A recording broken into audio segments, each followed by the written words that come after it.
Alors, toujours en ayant cette forme sélectionnée, qu'est-ce qu'on peut faire de plus? Vous pourriez mettre, si vous voulez, des ombrages.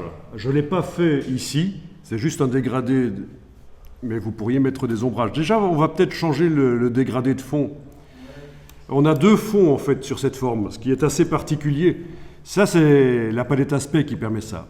C'est assez génial. On a le fond avec le motif. On verra plus tard qu'on peut modifier sa dimension, son orientation. Et on a le fond avec le dégradé. Activez le fond avec le dégradé. Alors faites bien attention parce que si, avec la flèche noire, vous avez cliqué à côté de l'objet, il n'est plus sélectionné. Mais le gros piège, c'est que dans la palette aspect, vous avez toujours tout qui apparaît, les caractéristiques du dernier objet qui avait été sélectionné. Et si vous modifiez quelque chose là, ça ne va rien changer sur l'objet, bien sûr, il n'est pas sélectionné. Donc il faut faire vraiment attention, il faut sélectionner l'objet sur lequel on veut travailler. Donc ici, vous allez pouvoir cliquer là, ça fait apparaître le nuancier, c'est la même chose que le nuancier qui est quelque part là, voilà, sur l'écran. C'est la même chose. Et on va aller chercher des dégradés. Ah ben il y en a déjà un là que j'avais créé.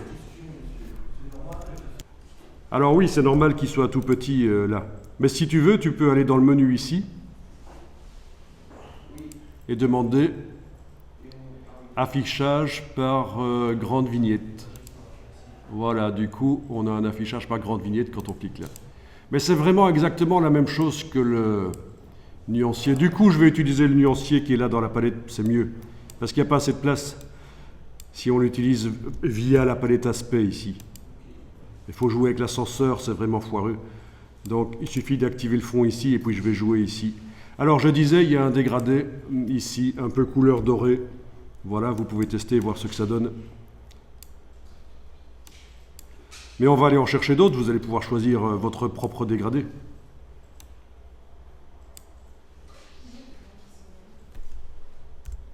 Alors, menu en bas à gauche de la palette nuancier, dégradé, bois.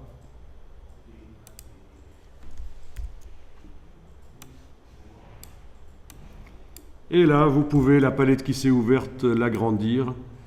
Et vous pouvez tester un ou l'autre dégradé.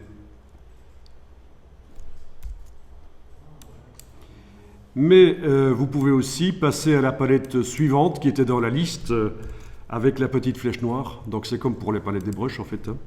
Voilà, et vous testez. Bien. Alors,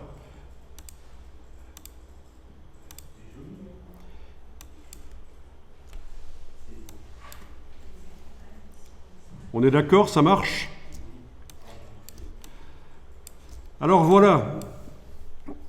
La logique de recherche, c'est d'enregistrer régulièrement le document sous un nom différent pour garder les versions d'avant, mais vous pouvez aussi avoir cette logique à l'intérieur du document ici.